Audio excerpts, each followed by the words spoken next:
Namaskar. Good morning, ladies and gentlemen.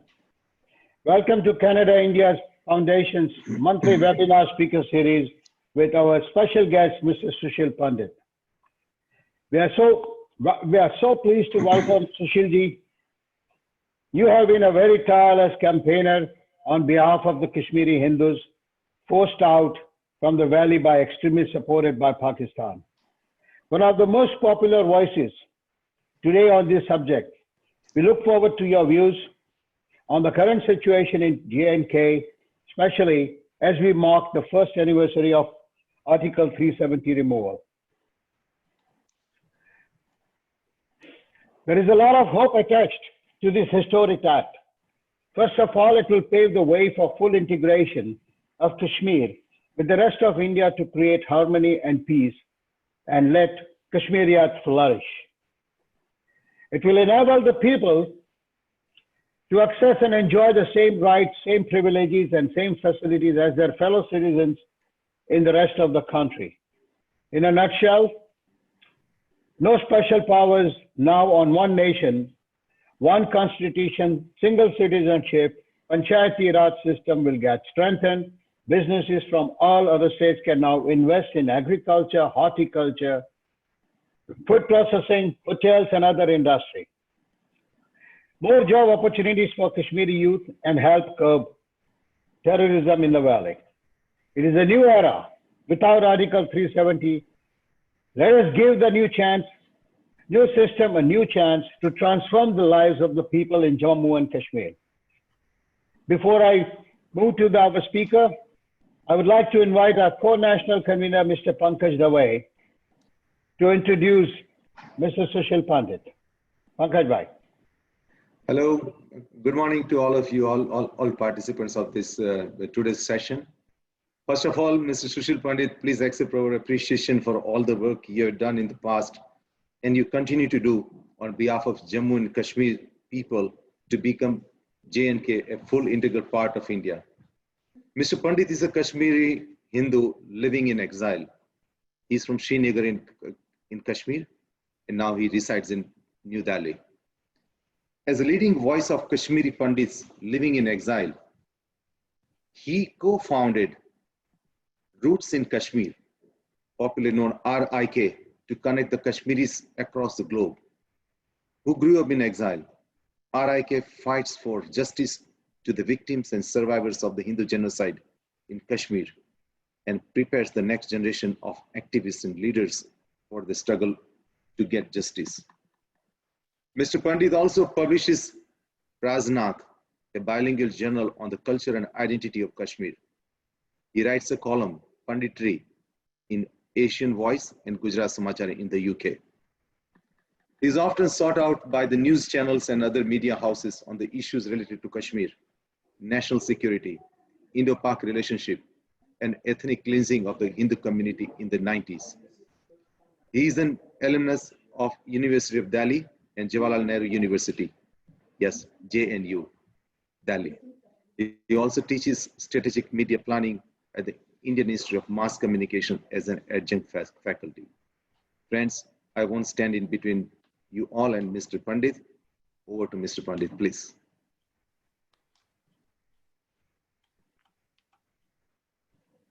Thank you so much, Pankaj ji. And thank you so much, Indo-Canadian Foundation, for this opportunity to connect with you and through you to a large Indian diaspora in Canada and rest of the world. And also, as I'm told, a large number of people through Facebook and YouTube in India and elsewhere. Today, we are on the first anniversary of the decisions taken on 5th of August 2019. As luck would have it, 5th of August 2020 brought another great news of a grand Ram temple beginning to take shape in Ayodhya Puri.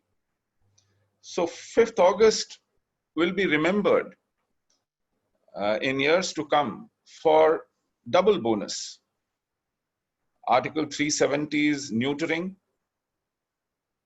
as if wasn't a big enough reason. And we have now a grand temple coming at the site of Janmasthan after centuries of struggle, after almost continuous humiliation that the entire Hindu world suffered from, and struggle, incessant, relentless struggle to avenge, to retrieve, to restore. So I congratulate all fellow Hindus, patriotic Indians, and those who sympathize with our cause for this great culmination to the struggle. To start with Article 370, why was such a humongous effort needed to undo what Article 370 brought upon us? Article 370 was a provision in the Constitution of India.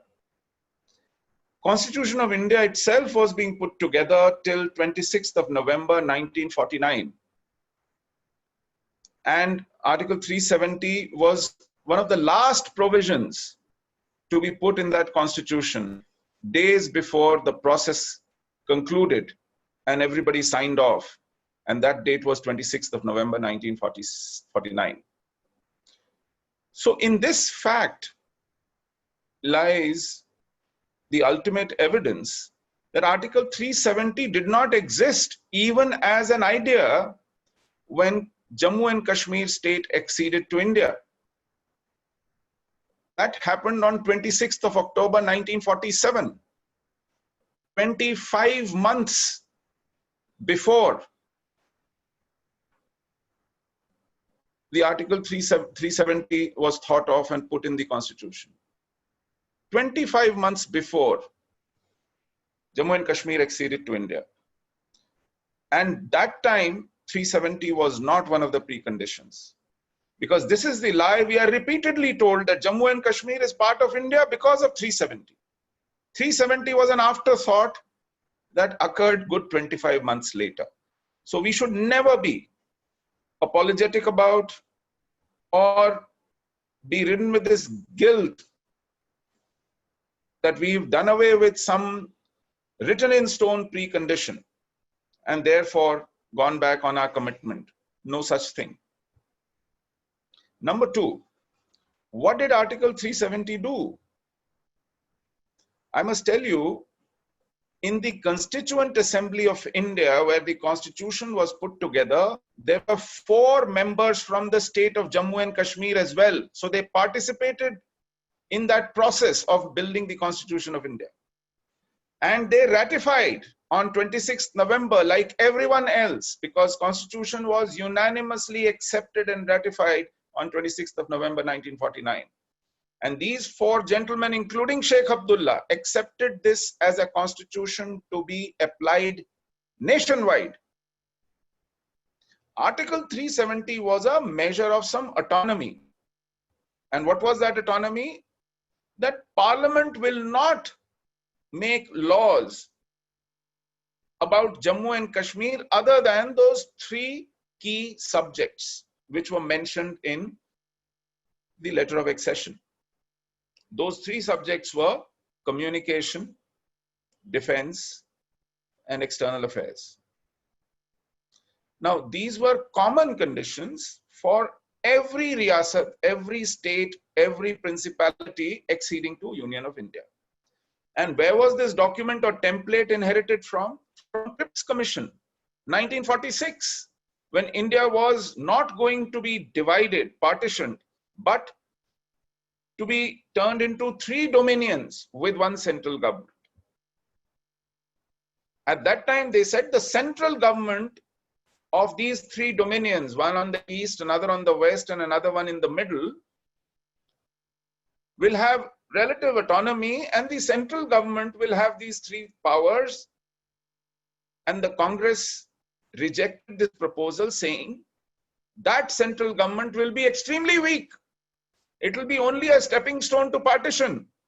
So let's not kid ourselves by saying that a central government with just these three conditions must allow three dominions to be created and Britishers exiting, giving power, handing over power to these three dominions. But then it was decided that partition will be executed. And in a hurry, it was also decided that states, the principalities, the Nawabs, the Nizams and the Maharajas will be given a freedom to choose whichever dominion, India or Pakistan, they wish to join. It was left to them. And those who wanted to accede to one dominion or the other had to use the same template, which was originally thought of as a document of accession. Now, it stands to reason if Congress rejected a central government with that limited authority, how could it have agreed to a continuing arrangement based on that? Which is why a constituent assembly was created to create a separate constitution, to decide on the division of powers between center and state, to describe and define the power of any government that takes power in the dominions. And constitution decided that. Yet 370 was forced, despite the reluctance of everyone, into constitution because Nehru insisted on it. All right, because Nehruji was insisting on it, Patel persuaded the Constituent Assembly to ratify it. And Dr. Bhim Rao Ambedkar still wouldn't accord his own approval. When Constituent Assembly included Article 370 in the Constitution of India, most reluctantly and with least amount of debate, Dr. Bhim Rao Ambedkar exited from that session, walked out to register his protest because he never accepted this proposition that Article 370 should be part of our Constitution. I'm dwelling on this history because very few people know about these details. And they think that 370 was some kind of a solemn guarantee basis which Jammu and Kashmir became part of India. No such thing. These were latter-day concessions. And then finally, once it was included, more and more concessions were granted in the name of Article 370, one of which was the Constitution of India itself will not be extended to the state of Jammu and Kashmir. That Jammu and Kashmir will create its own constitution.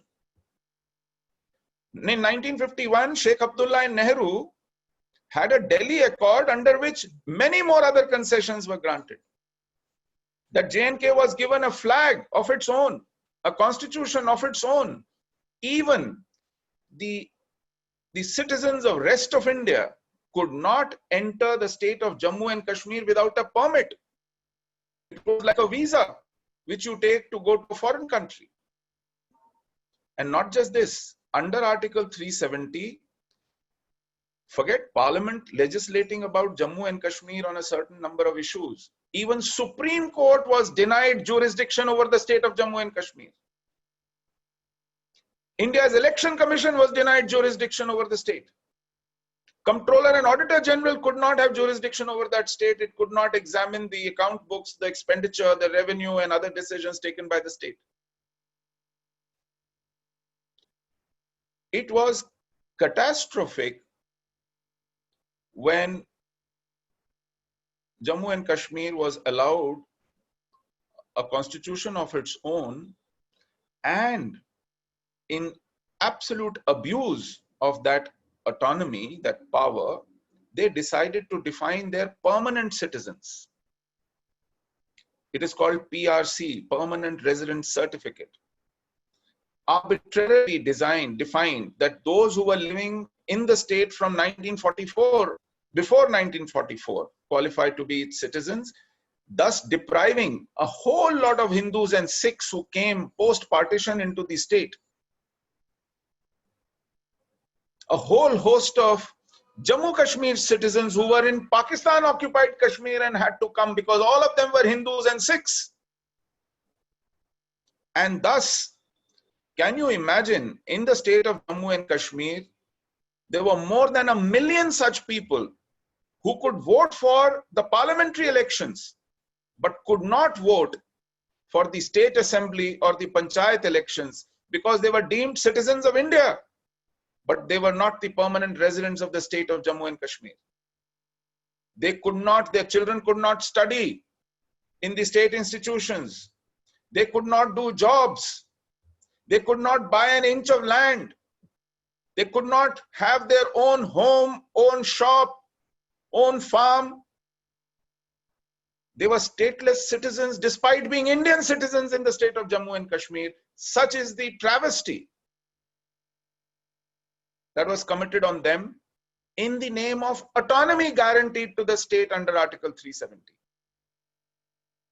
I know people who topped, and these were residents of the state, permanent residents of the state, just because they were Hindus, even if they figured in merit list and deserved to admission in medical colleges, engineering colleges, state institutions, were denied admission, were denied jobs, and Supreme Court could not intervene. There was blatant discrimination against Hindus. Muslims were given reservation far above their proportion of population, irrespective of merit or means. And in the name of autonomy, they were allowed to get away with it. This is the travesty, this is the perversion committed under Article 370. And which is why the generation of my parents had to trickle out of the state in search of educational and occupational opportunities. So if people say that your exodus started in 1990 and was a genocide, I would insist that our genocide on a slow burn started much earlier, because conditions to survive were completely dismantled for us in the state of Jammu and Kashmir, for my parents' generation. And they had to step out. And gradually, our population was trickling out of Kashmir. By 1990, that trickling out turned into a flood. Because now, it wasn't possible to even live there, as we were threatened with death, with massacres, with targeted killings, with rapes. Earlier, it was only discrimination. Earlier, it was only hostility. Earlier, it was only humiliation. But now, the killings started.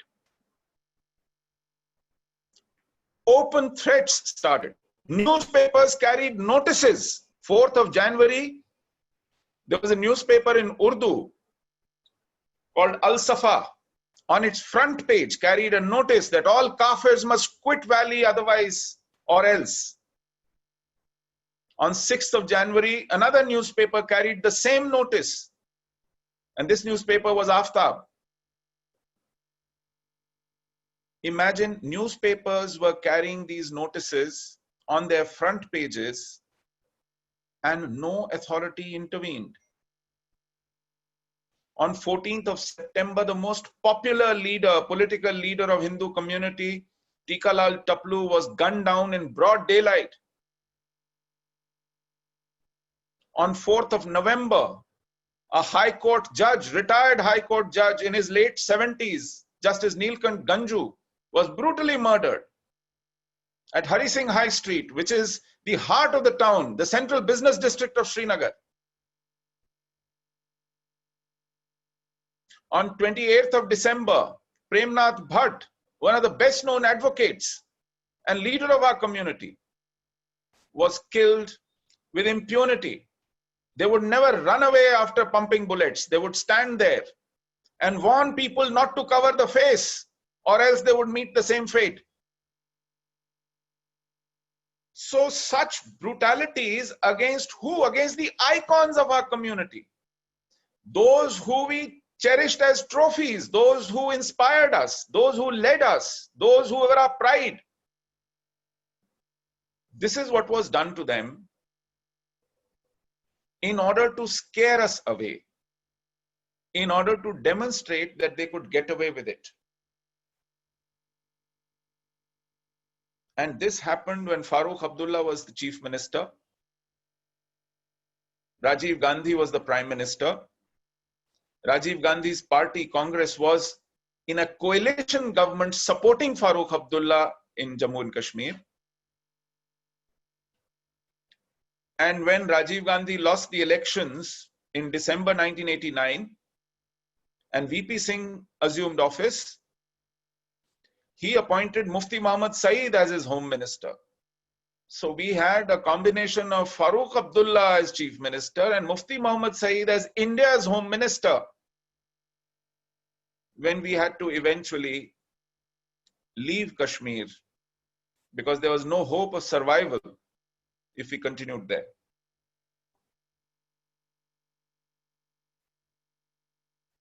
Because no police was deployed. You saw this time last year on 5th of August when Article 370 was neutered, there was a lot of anticipation of trouble and therefore very adequate deployment and preventive measures taken to stop any violence from eruption and to assure safety of the common citizen. If even a quarter of such arrangements had been in place in 1990, in the months of December and January, we would be sitting in our homes in Kashmir. The government of India and the state government completely abdicated. They abandoned us to the wolves. They made themselves scarce. I remember people telling me that at the midnight between 18th and 19th of January, how many frantic telephone calls they made. They made to senior bureaucrats in Delhi, senior bureaucrats in the state. It was winter, the state capital was Jammu. To Chief Minister's office, to Raj Bhavan, even to cantonments, to senior police officers. No help was forthcoming.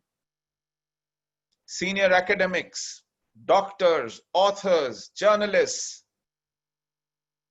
all were abandoned to their fate. It is under such circumstances that Hindus had to flee for their life. Often questions are asked, why didn't you fight back? Why didn't you stay put there? Such questions probably emerge from lack of adequate information about what happened in Kashmir. What were our circumstances? We were less than 5% of the state's population. We were spread thin across the valley, sometimes barely 2 or 3 families in a neighborhood of 100, 150. We were like sitting ducks and we never saw it coming. We were up against Kalashnikovs and rocket launchers. We didn't even have anything better than the kitchen knife to defend ourselves with. And we never thought that we would need any such means of self-defense because we thought we had a 900 million strong country watching our back. We thought we had a 1 million strong army. We were a nuclear power. We had an 800 strong parliament, an elected prime minister, a constitution, multiple levels of court, a criminal justice system. We thought we had a vibrant press. Even if we are a handful in Kashmir, nobody dare look at us with a crooked eye because this nation will sort them out. Somehow this tricolor fluttering atop the secretariat gave a great deal of assurance. The cantonment at Badami Bagh and our army there, we thought, was the guarantor of our security. And when some of the army officers were contacted, they said, we can't do anything till we are deployed. We have to get orders. And Home Minister was unwilling to even deploy paramilitary. Not even CRPF and BSF, leave aside army. Even local police was not deployed. So it was as if some kind of a conspiracy in which everyone was complicit. It is under such circumstances we had to leave. Even if we had put up the resistance, it would have been foolhardy. We would have jeopardized our daughters, our sisters, and our old parents and our young children. So people decided in their wisdom to step out and fight another day, as opposed to staying put and inviting much bigger trouble. We were forced to be in front of such demonstrations which were curfew defined. Our doors were banged, hit lists were pasted on our doors, and the loudspeakers from the mosques blared deadly propaganda, abusive propaganda, provocative slogans that Hindus leave, but leave your women folk behind.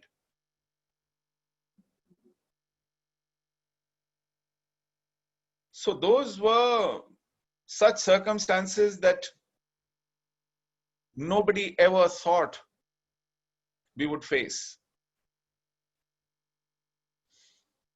And this is what 370 gave us, because what 370 did was it legitimized Muslim identity politics.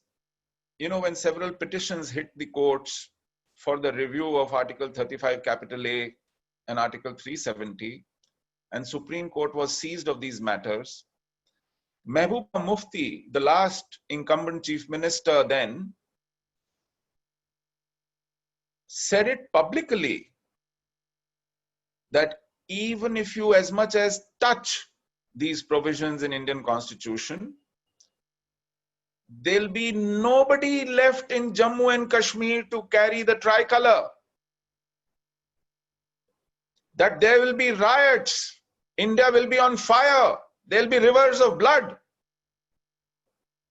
Umar Abdullah said, and he warned, that the day 370 is touched, changed, or undone, Jammu Kashmir will cease to be the part of Indian Union. These are the chief ministers, incumbent and former, threatening publicly. In response to what? In response to a petition waiting in Supreme Court to be heard, which is part of our democratic process, which is jurisdiction of our courts. It is a legitimate process. But such threats were brandished openly with impunity.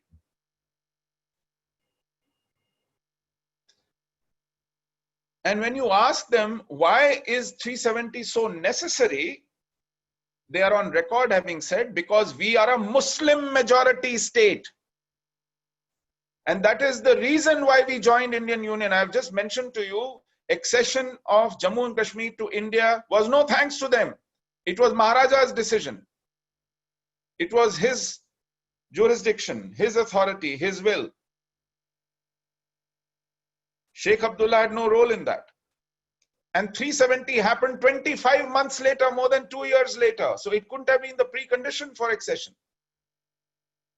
But what is the truth is, it was given, it was conceded, because Jawaharlal Nehru treated Kashmir differently. He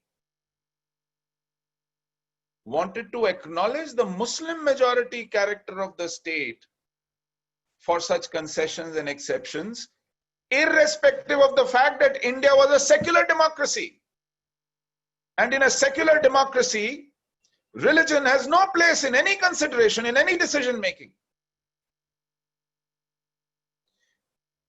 But secularism, this proves, is only for Hindus.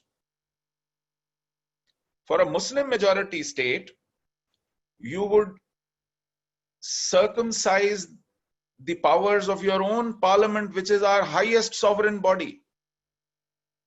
You would also hold back the Constitution of India and not apply to the state of Jammu and Kashmir, despite the fact that it is the most liberal, most secular, most freedom-giving document anywhere in the world. You would allow the state to define its own citizenship and practice blatant discrimination. Why? Because they are a Muslim majority state, despite being a secular country. So 370 became a device to create a Pakistan on the territory of India, because such were the concessions asked by Jinnah himself. Why was Pakistan created? We don't want to live under secular constitution. We don't want to live under the secular constitution of United India. Because United India is a Hindu majority India, and Hindu majority India therefore will have a democratically elected Hindu government. We don't want to live under that government. That is why Pakistan was created. We don't want to live in under a parliament which is Hindu dominated. That is what is Kashmir also, under 370. No jurisdiction of parliament, no application of constitution. So you've created a Pakistan on the territory of India, with even a permit to travel to Jammu and Kashmir, mandatory for rest of the citizens of India. What else do you need to be a separate country? You already have a separate flag. Incidentally, the chief minister of Jammu and Kashmir was called the prime minister. So India had 2 prime ministers, 2 constitutions, 2 flags.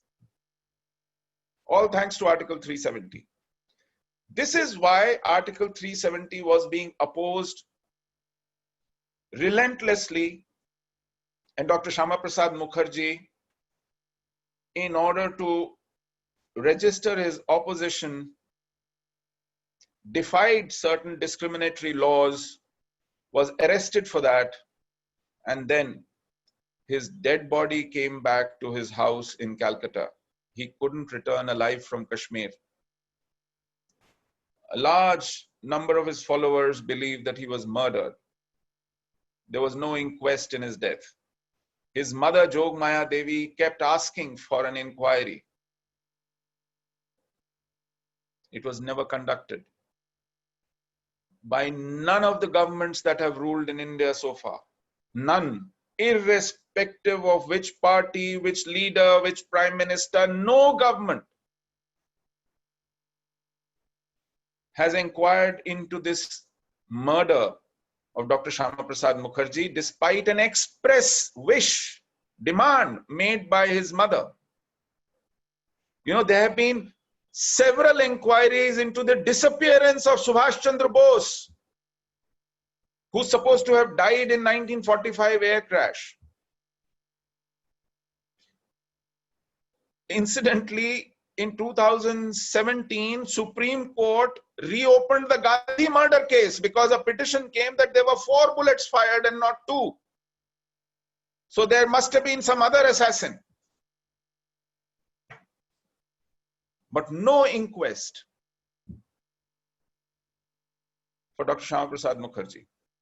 So there seemed to have been a consensus in India, in India's political class, among India's parties, irrespective of their manifestos, irrespective of their ideologies, irrespective of their differences on various issues. But with respect to Kashmir, the policies followed in the last 70 years remained unchanged right through.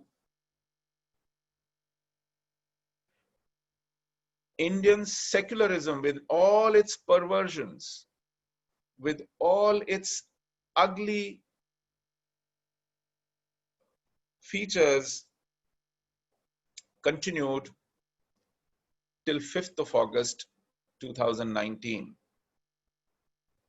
I never thought, frankly, that I would see in my lifetime anyone doing anything about it.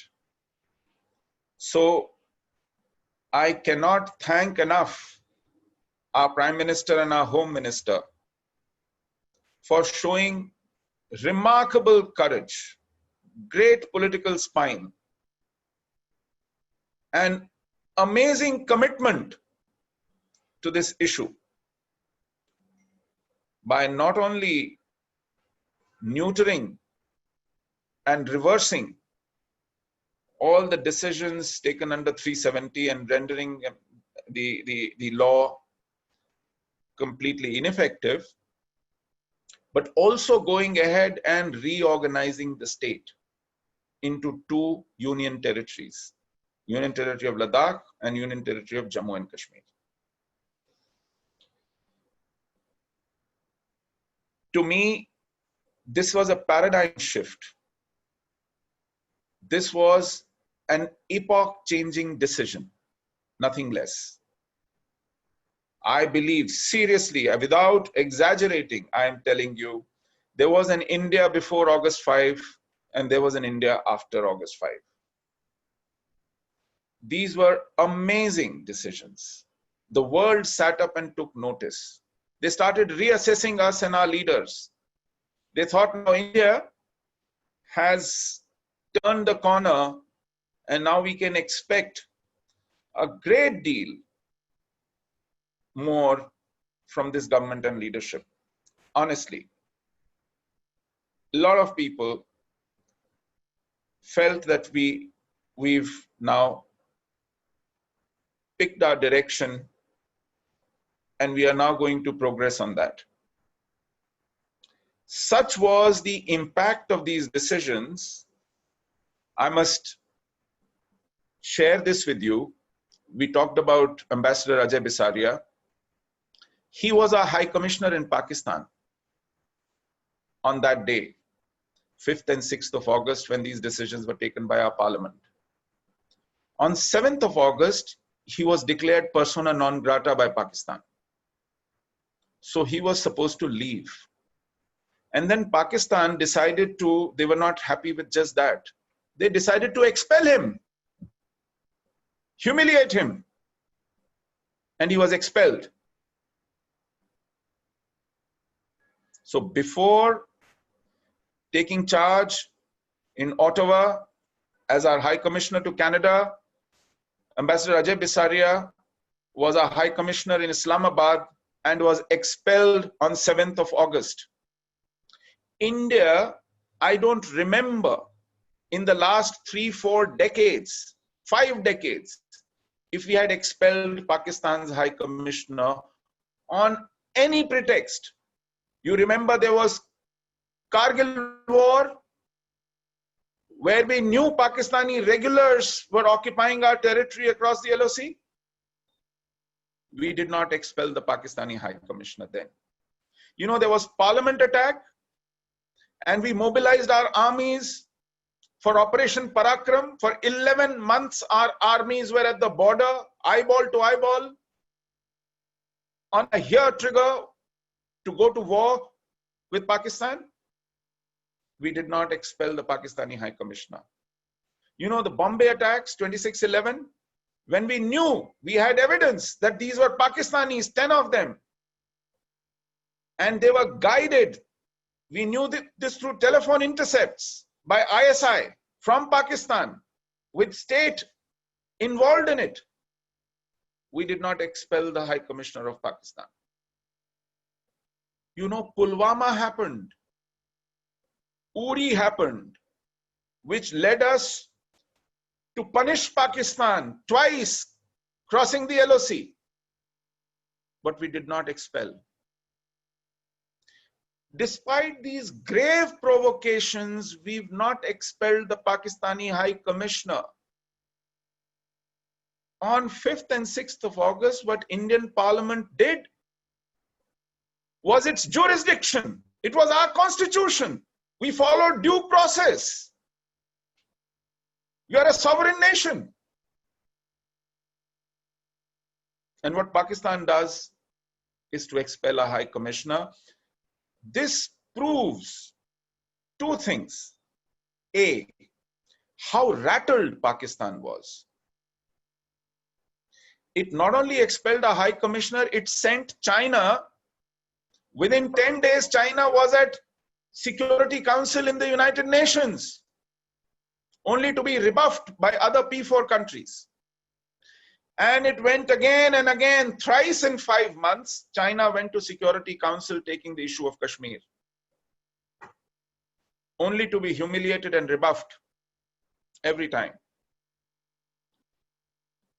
So what does it show? It proves that Article 370 in our constitution was serving interests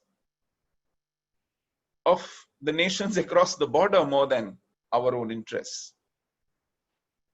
That is why its neutering hurt them so much, rattled them so much. If you were looking for an evidence to whose interest Article 370 was serving, you needn't look for anything else except these two reactions from our friendly neighbors in the West and in the North. So therefore, it assumes great significance as to what happened, what we did on August 5 and 6. It came 70 years too late, but it did finally come. As I said, I never thought I would see in my lifetime. I thought, if at all something is done, it will be minor tinkering here and there. And this was really a matter of great joy and celebration for people like me. Entire nation celebrated this event. Such courageous decisions need transformational steps in the follow-up. This is common sense. What was this decision at the end of the day? Though we dismantled an entire structure within our constitution, which was nourishing jihad in Kashmir and looking after the interests of our enemy in India. But at the end of the day, it was an announcement in the parliament and a few papers signed by the president. That is what it took to take such a decision, right? It was dismantling of the de jure structure that supported our enemies. The de facto control they exercised in the territory of Jammu and Kashmir was still intact. On ground, the infiltration into our bureaucracy, into our police, into our judiciary, into our media, into our academia, into our political parties, into our civil society organizations was still intact. Because policies engendered across 70 years, protected by the fortress like 370, had created a genocide in Kashmir through our expulsion. It had created a huge mechanism for our enemies to bleed us, to hemorrhage us, to hurt us. Now everyone was looking at reversal of those, dismantling of those structures that stranglehold. Did we see that? I'm sorry to say, this last 1 year has been a big disappointment. Forget the transformational changes which were expected. Forget the great decisions in the same spirit of courage and commitment that should have been taken. What was on show was dithering and great deal of confusion. And I'll support this with examples. When Pakistan protested, China protested, they went to Security Council. India very clearly and unambiguously said that Article 370 and Kashmir are our internal issues. We are a sovereign nation. We have a right to do whatever we deem fit. And you have no business poking your nose into it. Mind your own business. Was the sum and substance of Indian response to all those who were gratuitously telling us what to do and what not to do.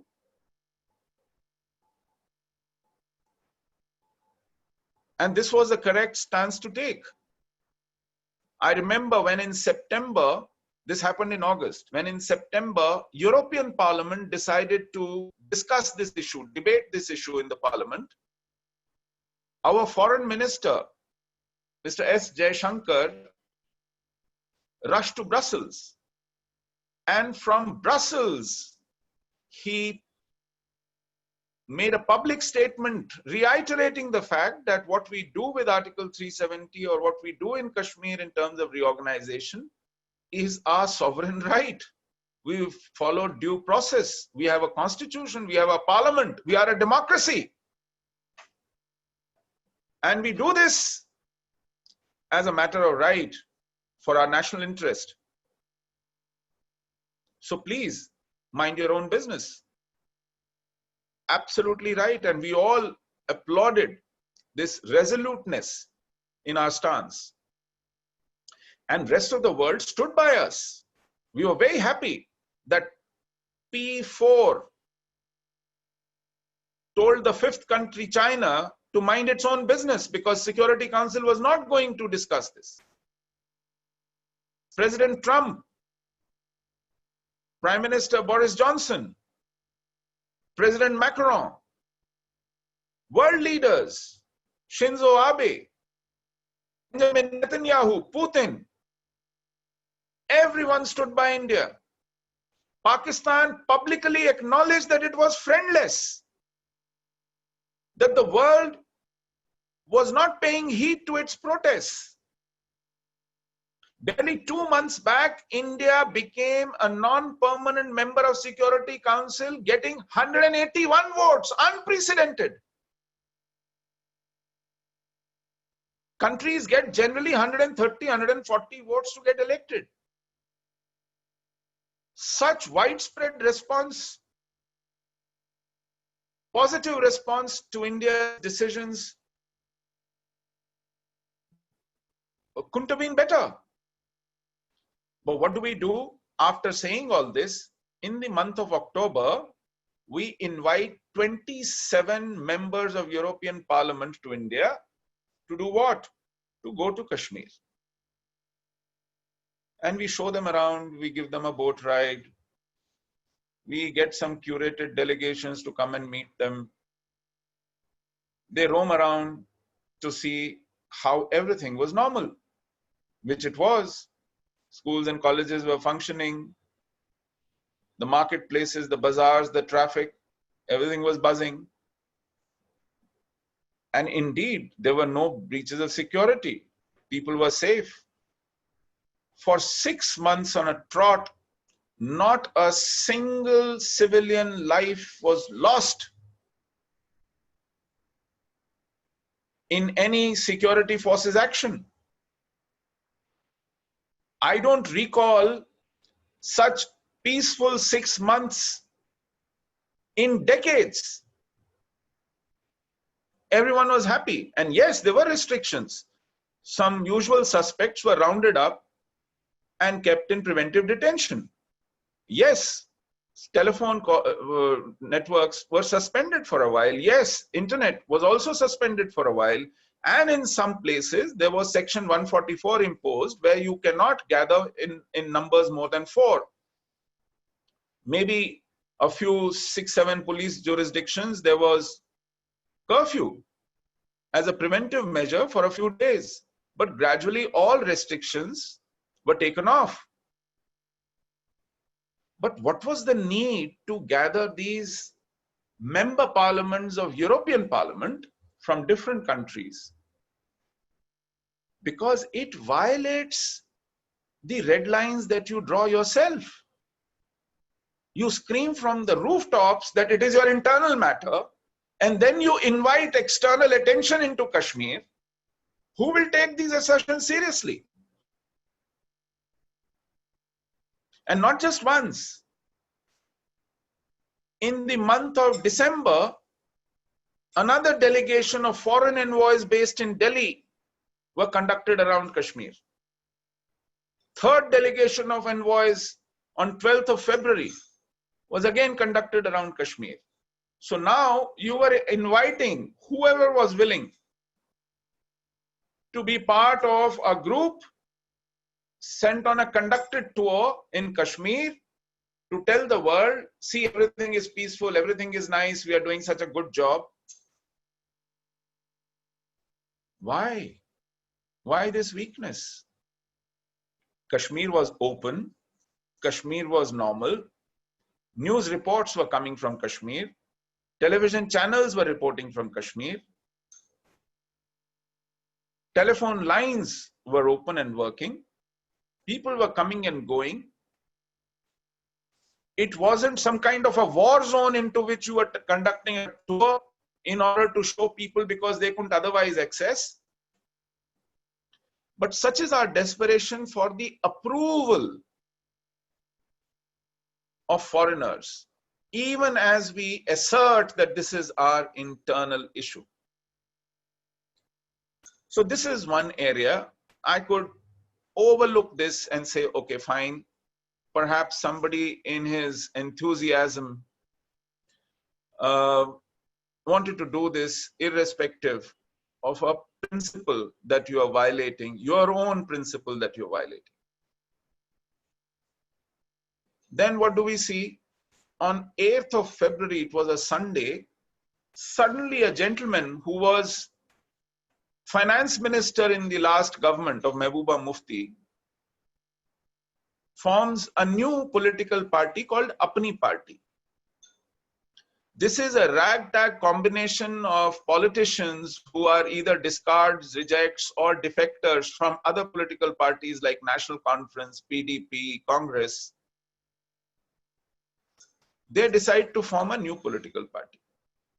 All right. In a democracy, it is fine. Though these are discredited lot, and their leader, Altaf Bukhari, barely 2 years back, had his car intercepted full of RDX and illicit weapons. He himself has a reputation of being a money launderer, a hawala operator who would fund politicians of all hues in different parties, including Hurriyat. It is this discredited, tainted politician from Kashmir who is leader of this party. All right. You can still probably take it because this is par for the course in Kashmir. But we were aghast and shocked when on 13th of February, within 5 days of him declaring a new party, he leads a 24-member delegation of his party to Prime Minister, and Prime Minister grants him an audience, spends an hour with him, gets the pictures clicked. And all these pictures are splashed across media. And he wishes him great success in this political initiative. Within 2 days, even Home Minister meets this entire delegation, spends 2.5 hours with them. Again, pictures are clicked. You know, when you go to the offices of Home Minister of India or Prime Minister of India, your telephones, your mobile phones are kept out for security reasons. You cannot even carry your own photographers. So there are office photographers of the Prime Minister and the Home Minister who do the pictures, if the Prime Minister or Home Minister want them. And these pictures are then distributed by these offices themselves. So it was at the Prime Minister's and Home Minister's behest that these pictures were clicked, shared across. to send the message that we have blessed this initiative. And I've already mentioned who led this initiative and what kind of credentials he had.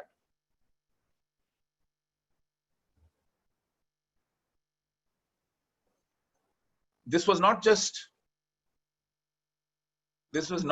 a one-off. One interesting thing had happened in between. On 8th of February, this Apni Party was declared, and in an unrelated development, the state of Jammu and Kashmir had announced panchayat elections and local body elections on 10th of February. The two were not connected. And then on 13th, 15th and 17th of February, an elaborate schedule was announced as to when the nominations will be filled, when the voters will be called to vote, and when the counting will happen or results will be declared. This schedule and such arrangements were announced on 13th, 15th and 17th of February. And on 18th of February, these elections were abruptly called off, stating no reason. So the only reason we could decipher was that Apni Party had met the Prime Minister and the Home Minister and may have told, we are such a new party, we are not even ready to fight these elections, so why not postpone? So you hold a democratic process in abeyance for these rascals. And a mockery of such process is made publicly when everything was peace and quiet in Kashmir. This was another shocker. And during the same period, on 12th of February, a former chief of RAW, Amarjit Singh Dullat, goes quietly to Kashmir. To meet who? To meet Farooq Abdullah, who is in detention, preventive detention. Nobody can meet him unless central government allows you to. So obviously he was carrying a message from the central government. And Farooq Abdullah was the most discredited leader.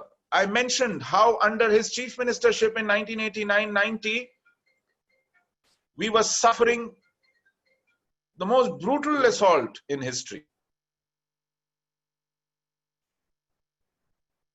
And how even Prime Minister had publicly accused him of dragging Kashmir to disaster.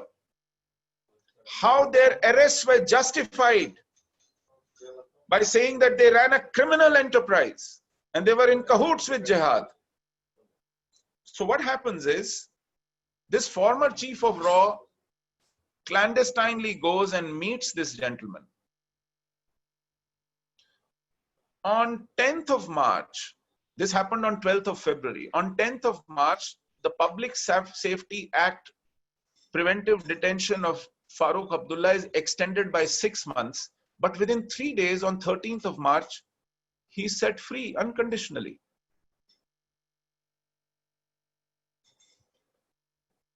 Another shocker. We were expecting that government would come out with a white paper, a charge sheet, he'll be prosecuted and he'll be made accountable for all the crimes. But suddenly, after blessing Apni Party,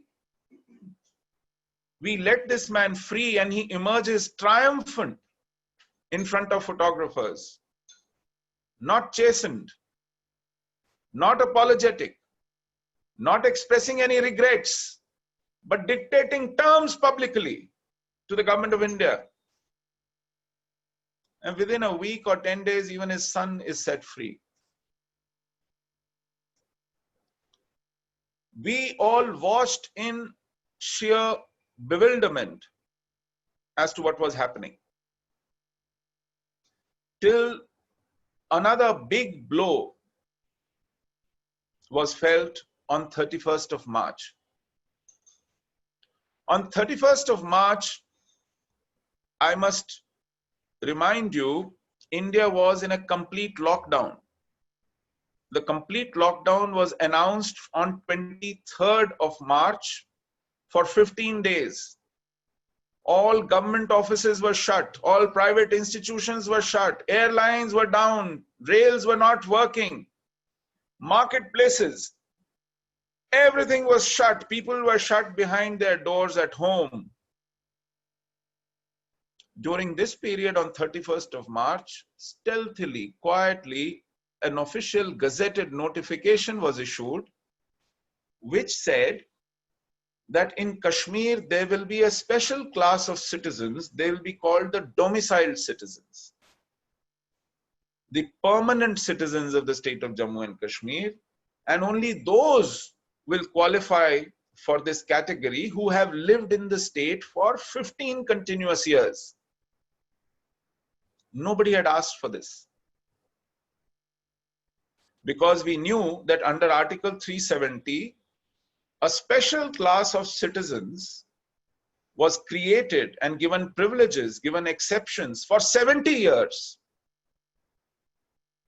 And rest of India was kept out of the state of Jammu and Kashmir. Now is the time to correct that abnormality, that anomaly, and restore the demographic balance of the state. But when you create a special class of domiciled citizens who have lived there for 15 years, within months of dismantling Article 370, you are again raising barriers. How will you correct the anomalies in the state?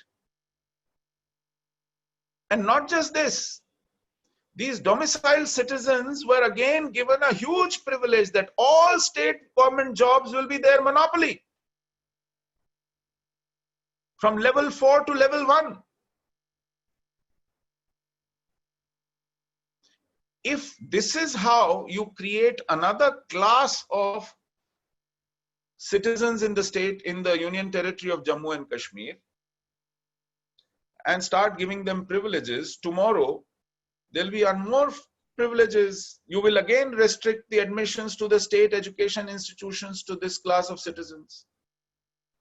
Then day after, you would also say that those businessmen or contractors who wish to apply for tenders and other business opportunities in the state will have to be domiciled citizens. Because if jobs are reserved for only the domicile, then these, why not these as well? What prevents you? Then what prevents you from restricting to the domiciled citizens the right to buy an office or a home or a land, an orchard, a farm? What prevents you from even saying that voting rights will be reserved for domiciled citizens?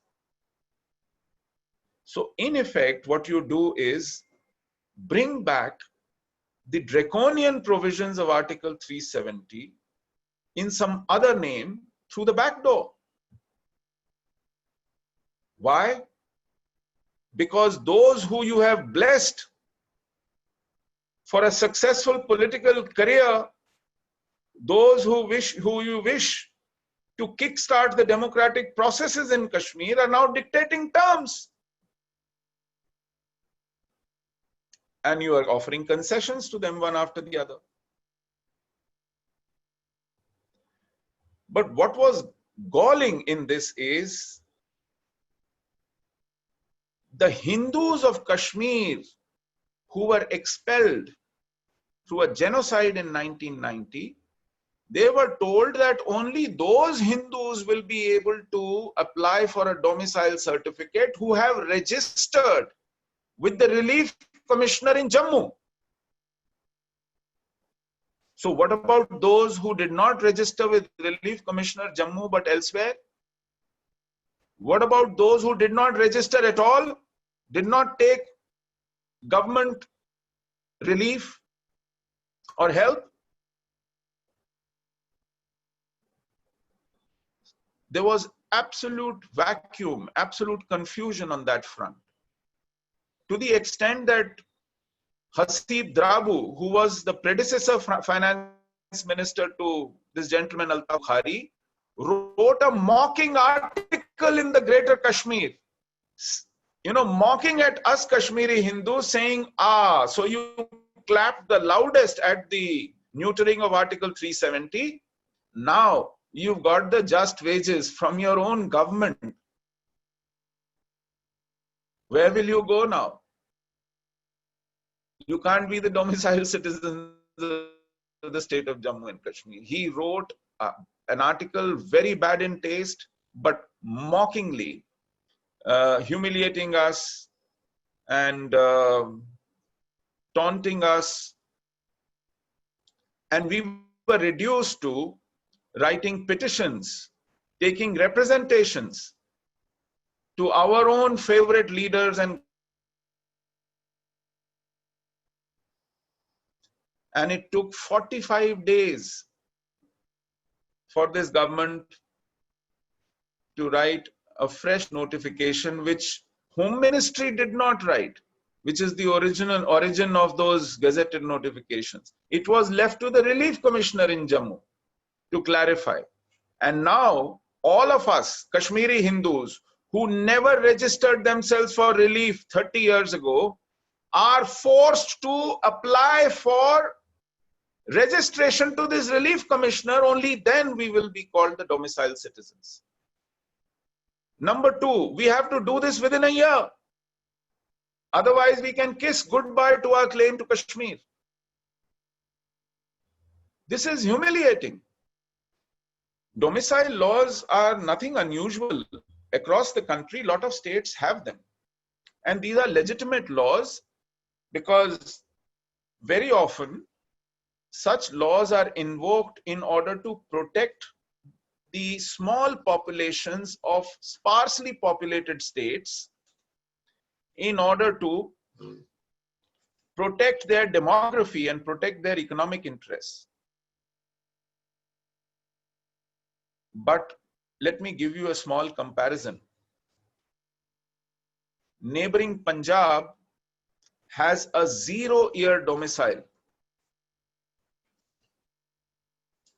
which means you can go to a local sarpanch or a tehsildar or any senior government gazetted official and take a certificate from him whenever you want by showing him your address, whether you are on a rented address or your own owned premises. And once he satisfies that this is what your legitimate address is, he gives you a domicile certificate whenever you want. In Delhi, it is only 3 years. So is it in UP and Bihar, only 3 years. There is 0-year domicile in Chhattisgarh, in Telangana, in Meghalaya. It is only 5 years in Karnataka and Tamil Nadu. It is only 6 years in Andhra. It is only 10 years in Rajasthan and Gujarat. But for Kashmir, you give a 15-year domicile? A state which was under fortress-like 370 for 70 years. You kept India out for 70 years. Within months, you resurrect a big wall of domicile. That was shocking. And you keep Hindus expelled from the Kashmir Valley in a state of limbo, confusion. That was shocking.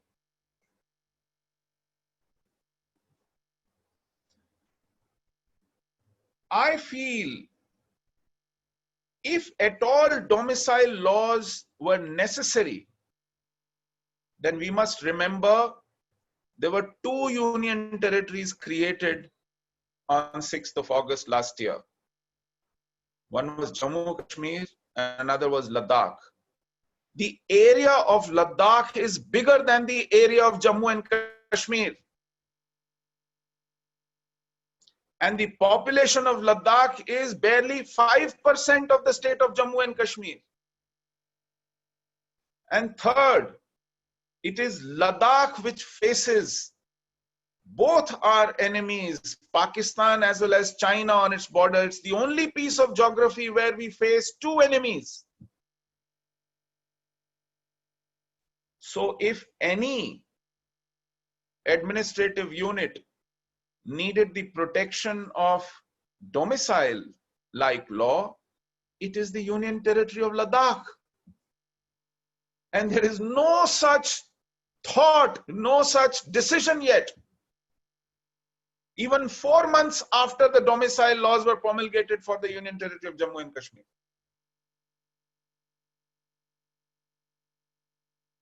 So who are we kidding? And for whose interest and benefit are we taking such decisions? Who are we consulting? Why are we doing this? This is what makes us question the understanding, the commitment of the decision makers vis-a-vis Kashmir, and it gives us a great deal of concern and grief as a result. After such historic decisions, such amazing decisions, we were looking for transformation. We were looking for steps that would weaken the stranglehold of jihad in Kashmir. We thought our genocide will be acknowledged.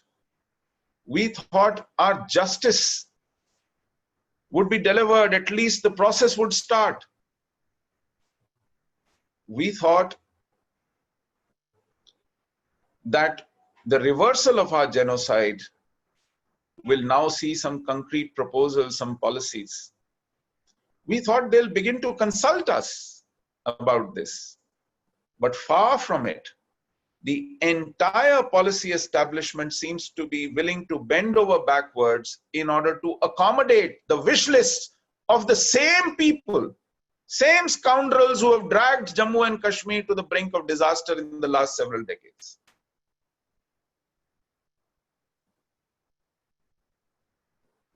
And I thought I must share this disappointment with you. You must know what is happening.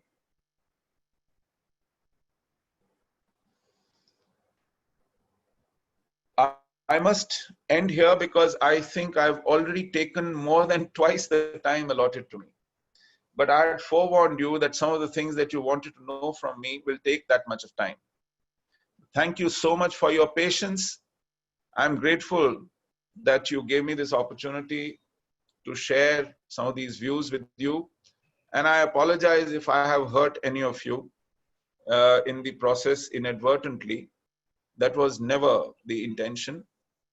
But I felt it was an obligation to speak my mind honestly without holding back any information, any fact, or any opinion.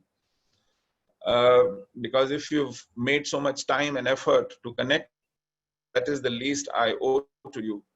Thank you so much again for this opportunity. And if you have any clarifications to seek, any questions to ask, and I hope it is not too difficult, I'll try and answer. Very well done, sir. Very well done. Excellent. Thank you so much for such an exhaustive and informative information sharing on Article 370. Some of the viewers have pointed out to me on the chat line I've been reading that why are you elaborating all this, since a lot of people know of it, but there are a lot of people like me who did not have all this information what you shared with us. So I think it was a very informative session, and I hope most of the viewers would agree to that. We have had a lot of viewers and we have a lot of questions. As a matter of to the count of 22, but let us see in the next 20 minutes if we can get all the 22 questions answered, because we could be running out of time. So I will not get to this very quickly. But before I start on all the questions, I have a very simple question. When we spoke earlier on the telephone, and I had used the word abrogation of Article 370, and you said that it hasn't been abrogated. Can you just explain to the viewers, because there are a lot of questions related to this word abrogation. So I would like that clarified first, then everyone else the questions will fall into its place. Yes. So Article 370 technically still remains in our constitution, but it remains there to say only one thing, that now Constitution of India will apply to the state of Jammu and Kashmir in its entirety. Nothing else. So all those devices which 370 offered for making exceptions, for making concessions to the state of Jammu and Kashmir have been neutered, have been taken away, and it has been rendered completely ineffective. Technically, Article 370 couldn't have been removed unless you risked running into the procedural wall. You know, Constitution provided for its abrogation in a certain manner. You know, Constituent Assembly of Jammu and Kashmir had to accord its consent. Now, Constituent Assembly of Jammu and Kashmir was prorogued, ceased to exist in 1956. So you can't recall. And there are issues of who is the successor to the Constituent Assembly. So that would have created some constitutional hair splitting. So to avoid those technical challenges, they let the article remain in the Constitution. So it is not technically abrogated. So you can't accuse them of abrogating the article. But this article allowed you the flexibility to do several things which were done from time to time. As I said, originally it did not allow jurisdiction of Supreme Court. So through Article 370, you allowed jurisdiction of Supreme Court. You allowed jurisdiction of Election Commission. You allowed jurisdiction of Comptroller and Auditor General. You actually applied a few laws to the state of Jammu and Kashmir, though there were 100 laws, more than 100 laws that did not apply to the state of Jammu and Kashmir. Some very significant laws like National Emblem Act, you know, you could burn the tricolor there, you could disrespect the national anthem without attracting any penal provision. Prevention of Corruption Act did not apply to the state of Jammu and Kashmir. Misuse of the Places of Worship Act did not apply. Right to education as a fundamental right did not apply.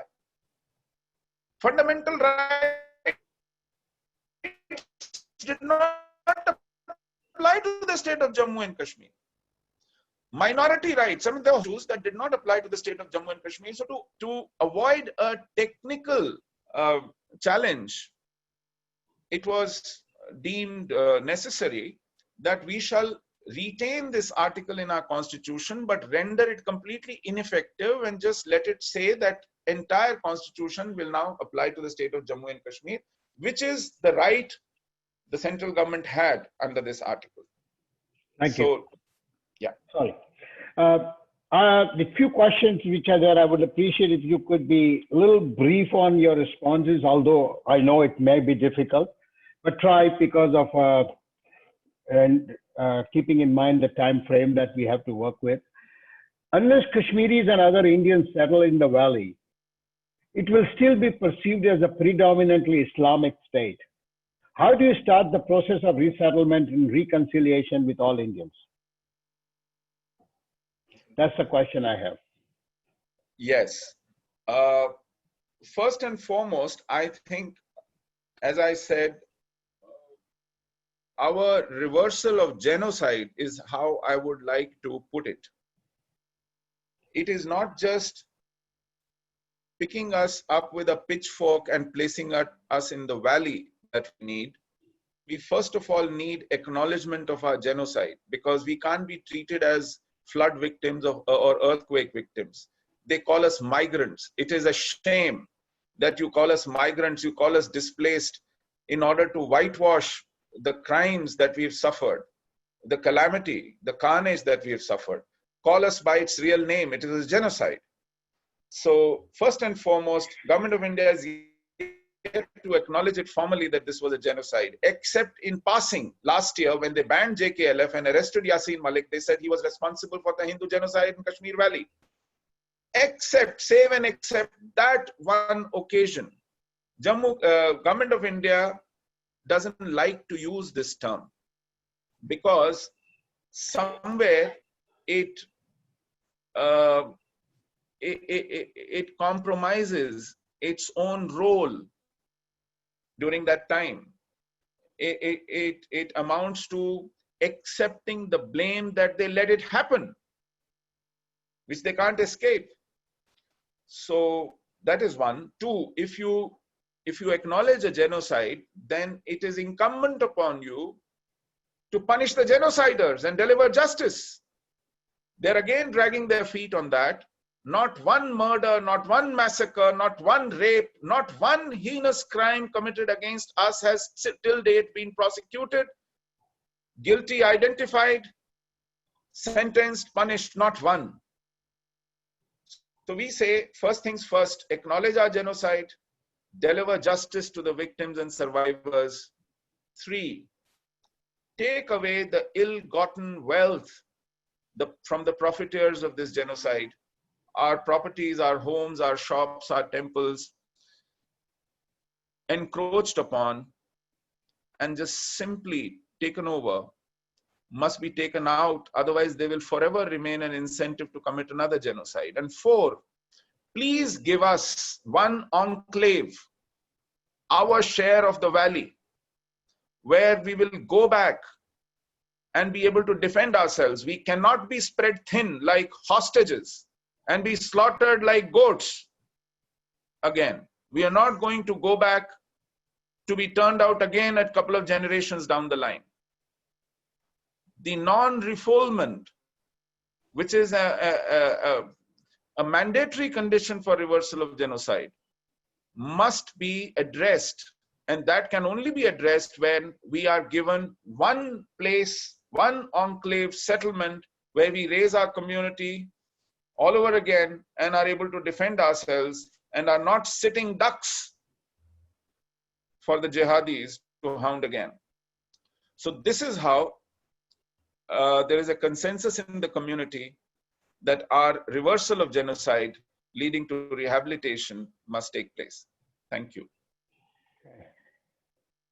We'd like to know what ground realities have changed in J&K post the removal of Article 370 and 35A. Frankly, very little.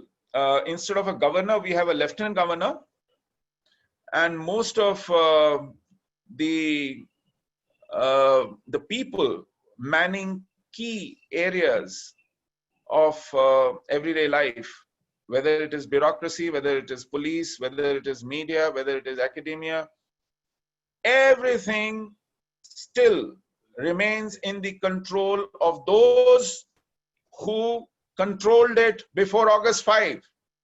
There isn't any weeding out, there isn't any purge, there isn't any punishment, there isn't any white paper, no charge sheets.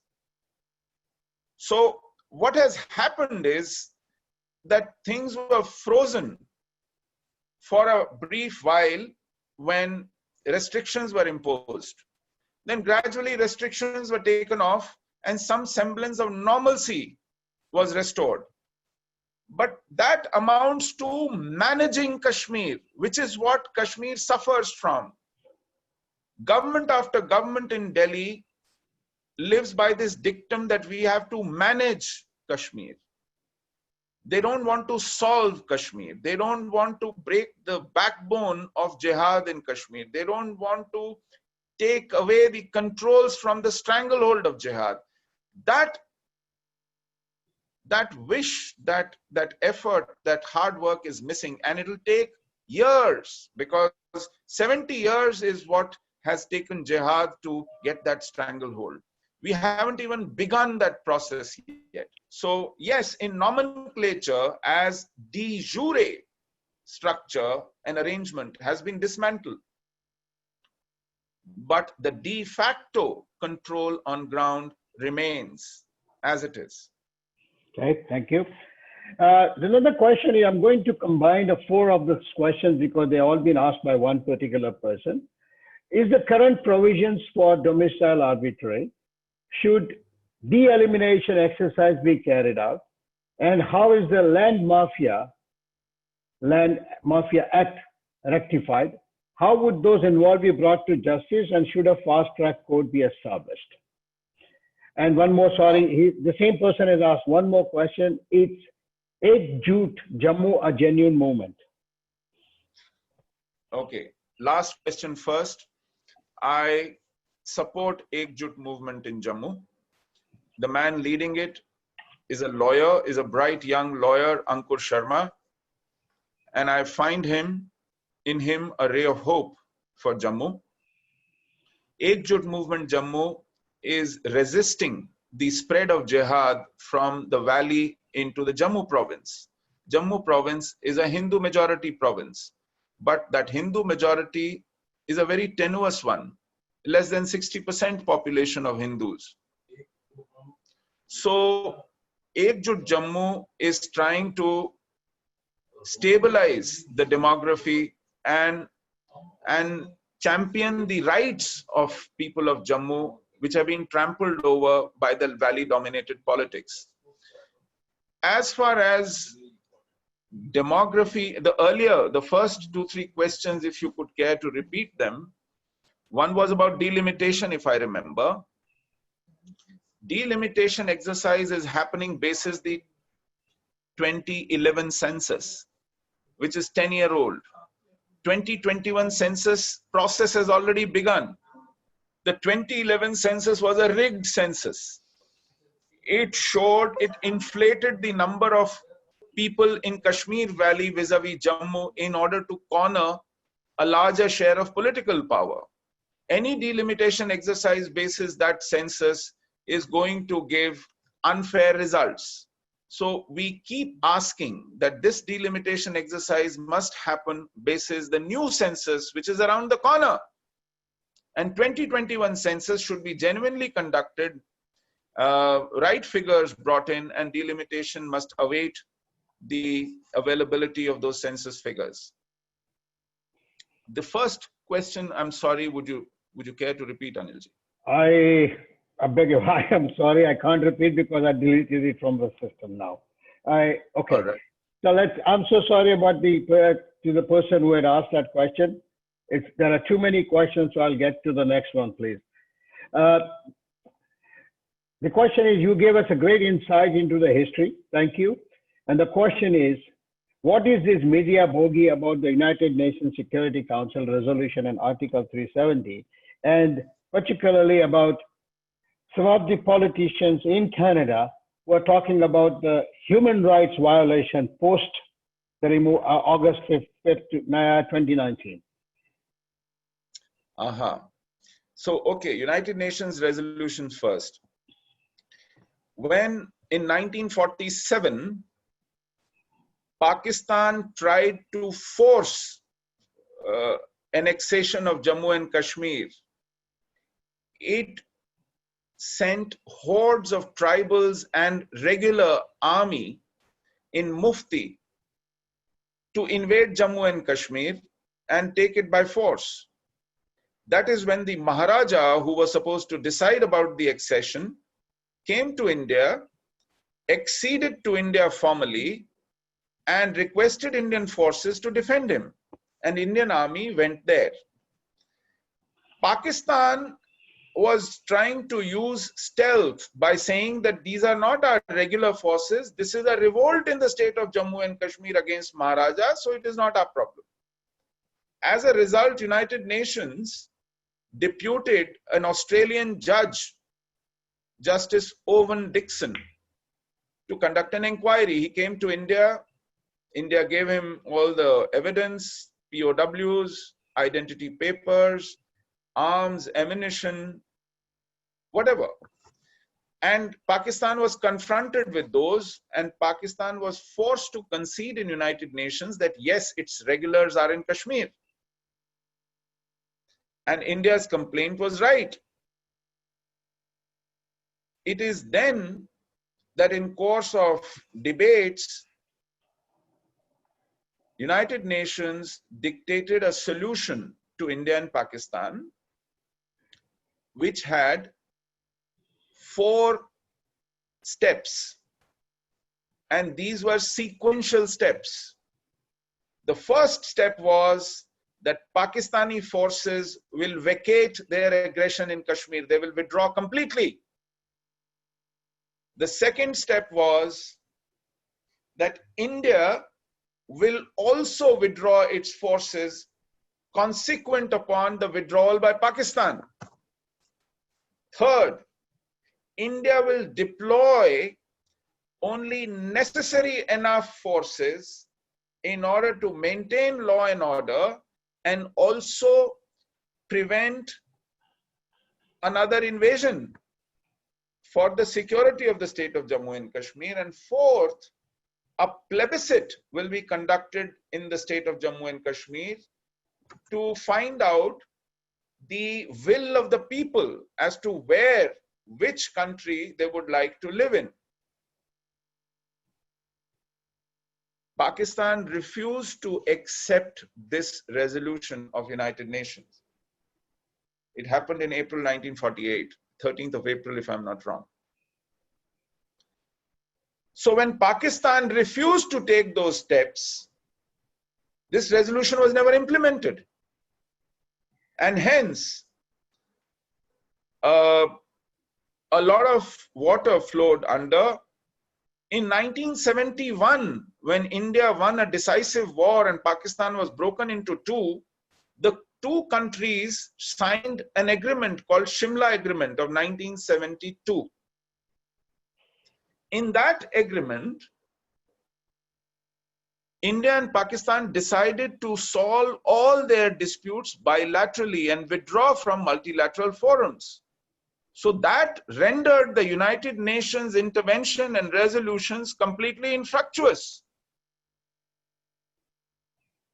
That is where the United Nations resolutions stand today. Even Kofi Annan in 2009, when asked by journalists as to what happened to those resolutions in the United Nations, said as much.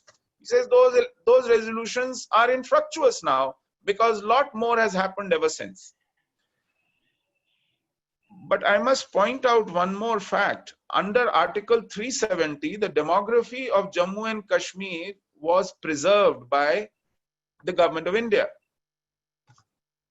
But Pakistan, occupying 38% of the state of Jammu and Kashmir, wantonly changed the demography of what it calls the northern areas and also the Pakistan occupied Azad Kashmir, what they call it, in Muzaffarabad and Mirpur, by pumping in people from neighboring Punjab. So today, that demography having changed substantially has vitiated the atmosphere for any reasonable plebiscite. And fourth, in 1963, Pakistan ceded illegally more than 5,000 square miles of Sakshkam Valley in the north of the state of Jammu and Kashmir. So Pakistan is occupying an entire valley of a big size. This is how this entire dispute has been made more and more complicated and defies decision. In 1962 war, China also grabbed more than 40,000 square kilometers of Aksai Chin. So it has become extremely complicated now. But if we have the political will to wade through this and not be hemmed in by it, we can always find our ways. Thank you. Sir, you didn't answer the question about the human rights violation, which All right. few Canadian politicians have been talking that post Article 370 removal, there have been. Yes, Anilji, I've heard this too. And you know what is the human right violation? Stoppage of internet. I don't know in which statute is internet unavailability a human right violation. Yes, internet was suspended and today we do depend on means of communication. Yes, telephone lines were suspended, but this was in the interest of saving lives. I only mentioned for 6 months, not a single life was lost. And in any modern democratic civilized dispensation, life takes precedence over liberty. First ensure life, and then various other privileges and rights. As I mentioned, if such restrictions were in place in 1990, we wouldn't have seen a massacre of Hindus in Kashmir and seen an exodus, a genocide. I wish such restrictions were in place in 1990. They were not there. So those who raised this bogey of human rights violation overlooked the fact that these were the most peaceful months in the state of Jammu and Kashmir. No civilian life was lost. All it was done for a preemptive measure in the interest of people, and it must be done. It is indeed done.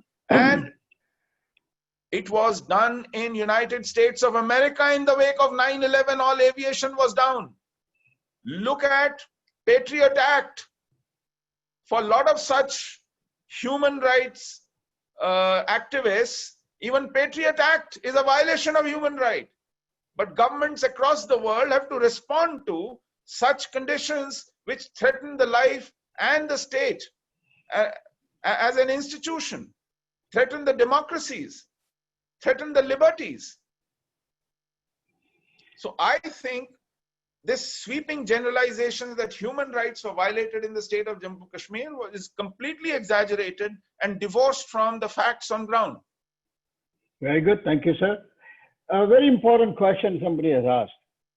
Why is it that India has not attacked or tried to take over POK? If this is all that is happening because of that very reason, why?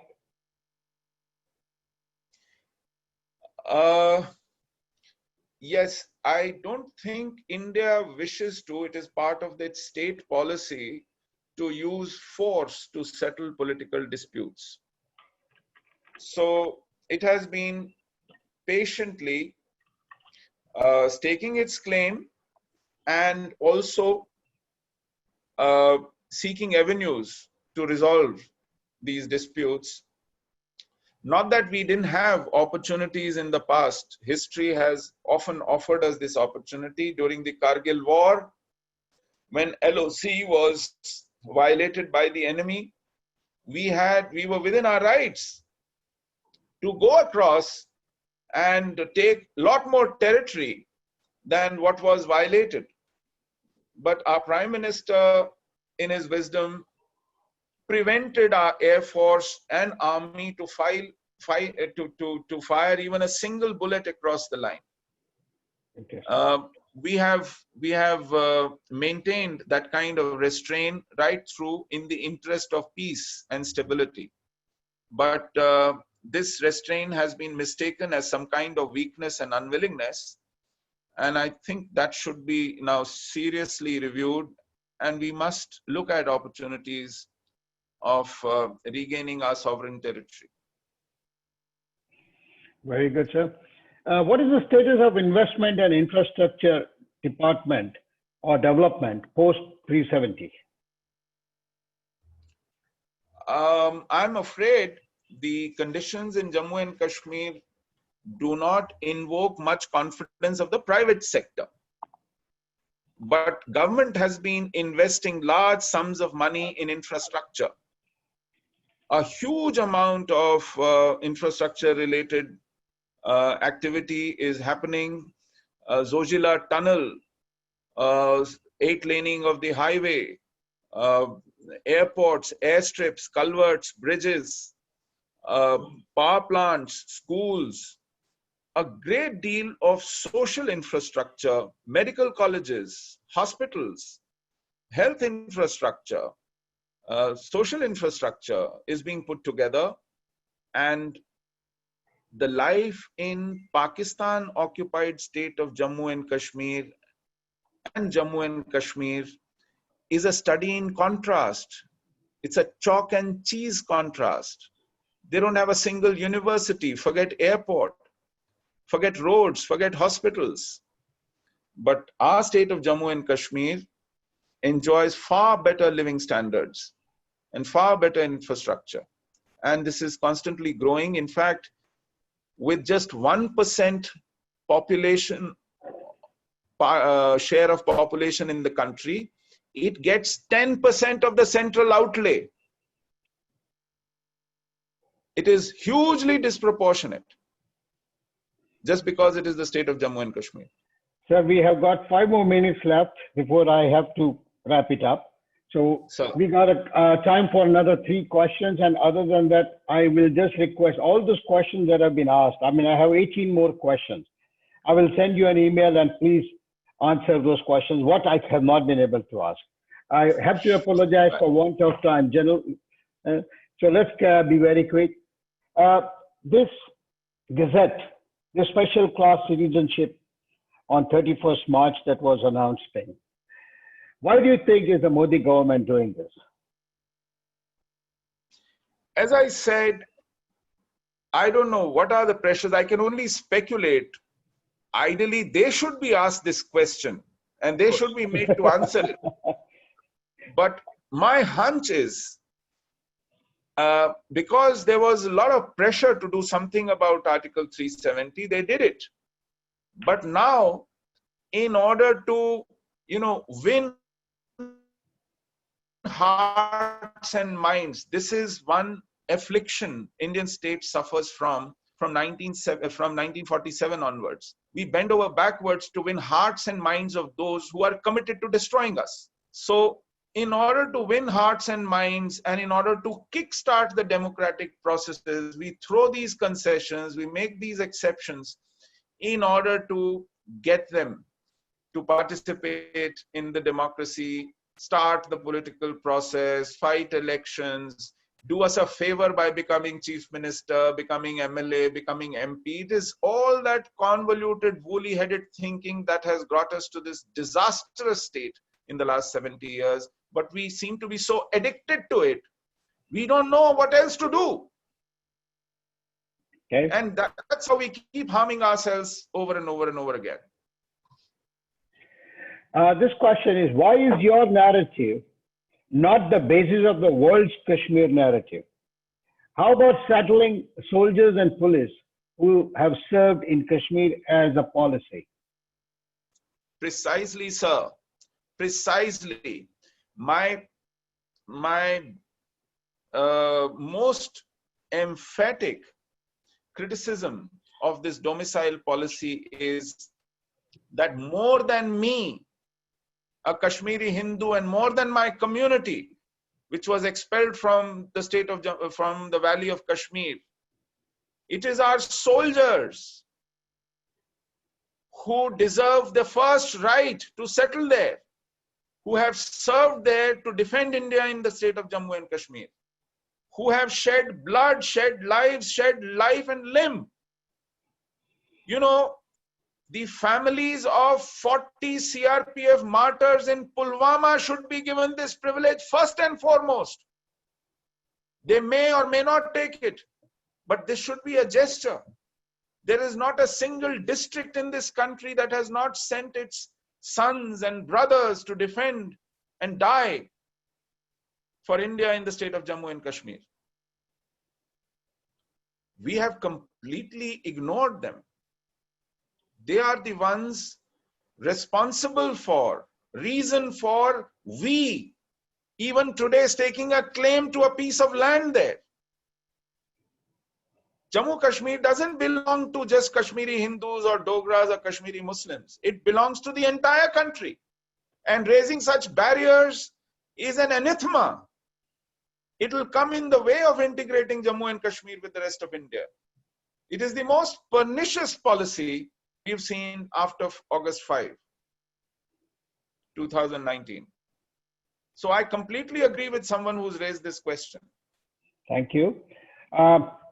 To end, once again, thank you very much. And before I pass on the torch to Satish Thakkar, I just want to add one simple fact that Canada India Foundation has raised $40,000 and the money has gone to the families of, through the Battle Warriors Fund of the Indian Army, to the families of the Galwan families, victims of the Galwan family. So here you Wonderful. go. Thank you so much for a wonderful, wonderful presentation, wonderful Q&A things. And I'll pass on the torch to Satish. Thank you so much, Anil. And first and foremost, a very sincere thank you. What a passionate, insightful presentation, Sushil Panditji. Thank you so very much on behalf of Canada India Foundation, as well as all the viewers who have joined this morning, Saturday morning, taking time out all the way from India, sharing your thoughts, your views on this very important issue. Friends, Canada India Foundation is a not-for-profit, non-partisan, non-political public policy advocacy group where we try to stir discussion on the public policy. And CIF for the last decade and a half has taken a leadership position in promoting the bilateral relations between Canada and India. And friends, I would definitely mention here that Canada India Foundation respect the views of all the faiths and the political stripes, and views of our invited speakers are not necessarily reflect the Canada India Foundation's view. We try to bring as much diverse views as possible, and at the Canada India Foundation level, we always welcome everyone to share their honest views and opinions on the matters which are of relevance to our diaspora, as well as on Canada India corridor side. And please stay tuned, and thank you so very much for joining us, and hope you all enjoyed the discussion, and please stay connected with Canada India Foundation. Thank you so very much. Thank you so much, Satish ji, Anil ji, Pankaj ji. I'm grateful to this opportunity. Thanks a lot for listening with such patience. Thank you very much. Dhanyawad. Namaskar. Yes,